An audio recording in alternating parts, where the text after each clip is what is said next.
Hello, আজকে হচ্ছে 10 তারিখ ফেব্রুয়ারি 10 তারিখ 2025। আজকে আমার ছোট বোনের জন্মদিন। এই মাত্র ঘুম থেকে উঠেছে, এখন আমি ওকে উইশ করবো। হ্যাপি বার্থডে সোনা। Thank you.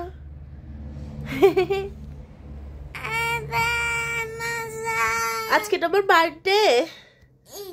হ্যাঁ, আজকে তোমার বার্থডে? আজকে তোমার বার্থডেতে কয়টা কেক আছে বলো? দুইটা। কে কিনে দিছে? গার পাট খাচ্ছো? খাও।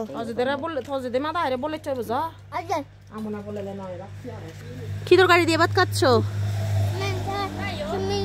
ভিডিওটা প্রথমে হয়তো দেখে বুঝতে পেরেছেন যে ভিডিওটা 10 তারিখে মানে 10 ফেব্রুয়ারির ভিডিও। মূলত এতদিন আমি অনেক ব্যস্ত থাকার কারণে ভিডিওটা এডিট করতে পারিনি, যার কারণে আমি ভিডিওটাও আপলোড দিতে পারিনি। তাই ভাবলাম আজকে আমি আপনাদের সাথে আমার বোনের জন্মদিনের ভিডিওটা একটু শেয়ার করি। সকালে ঘুম থেকে উঠে ভাত খেয়ে নিয়েছি, এরপর হচ্ছে আমি একদম কাজে লেগে পড়ি। যেহেতু জন্মদিনের অনুষ্ঠান তাই একটু বড় পাতিলা রান্না করতে হবে, তাই আমরা প্রতিদিন যে চুলায় রান্না করি ওই চুলায় রান্না করা যাবে না। তাই মা ঈদ দিয়ে আমাকে চুলা বানিয়ে দিয়েছেন রান্না করার জন্য। প্রথমে রান্না করব মটর বিরিয়ানি। মটর বিরিয়ানি গুলো কিন্তু সারা রাত ভিজিয়ে রাখা হয়েছিল। সকালে আমি ঘুম থেকে উঠে ভালো করে পরিষ্কার করে ধুয়ে নিয়ে আমি চুলায় বসিয়ে দিয়েছি সিদ্ধ হওয়ার জন্য।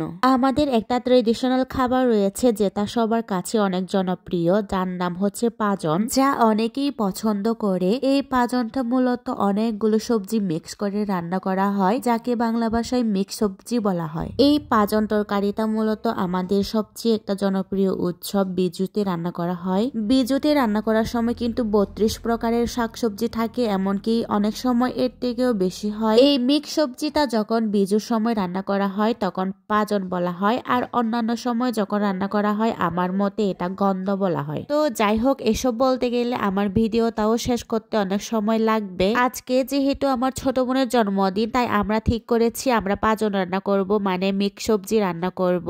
প্রথমে আমি মটর বিরিয়ানিটা রান্না করেছি, এরপর হচ্ছে মা মিক্স সবজিটা মানে পাজন তরকারিটা রান্না করেছেন। আর এই যে এটা হচ্ছে ফাইনাল লুক পাজনের। এরপর হচ্ছে আমি নুডলস রান্না করেছি সবজি দিয়ে আর ডিম দিয়ে। ছোট বোনের আবদারে আমাদের যতটুকু সম্ভব, আমাদের যতটুকু সামর্থ্য ছিল আমরা তার আয়োজন করেছি। আমরা বেশি করতে পারিনি, আমাদের যতটুকু সামর্থ্য ছিল আমরা তা আয়োজন করেছি। আর এটাই দেখেন আমার ছোট বোনটা কত খুশি ছিল সেই দিন। কিন্তু ওকে একদম ছবি তুলানো যায় না, জোর করে ছবি তুলতে হয়। আর এই যে এটা দেখেন, আমরা যখন ওকে ছবি তুলতেছিলাম ও একদম চুপচাপ দাঁড়িয়ে ছিল, ওর মুখে হাসি ছিল না। তাই আমরা ওকে হাসানোর জন্য অনেক চেষ্টা করেছিলাম, কিন্তু ও অনেক খুশি ছিল। শুধু হচ্ছে ছবি তোলার সময় ও একদম চুপচাপ দাঁড়িয়েছিল। আগের বছরের চাইতে এই বছর আমার বোন অনেক এক্সাইটেড ছিল তার জন্মদিন নিয়ে। আমরা কি কি রান্না করে দিব আর কাকে কাকে দাওয়াত দিব এই নিয়ে সে প্রতিদিন আমাদের সাথে কথা বলতো। তাই ওর খুশির জন্য আমার বাবা মার যতটুকু সামর্থ্য ছিল তাকে খুশি করার চেষ্টা করেছি।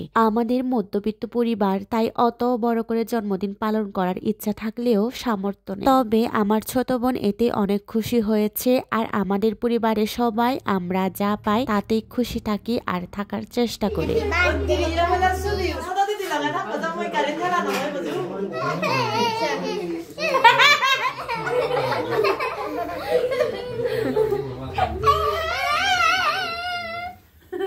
Happy birthday to you. Happy birthday.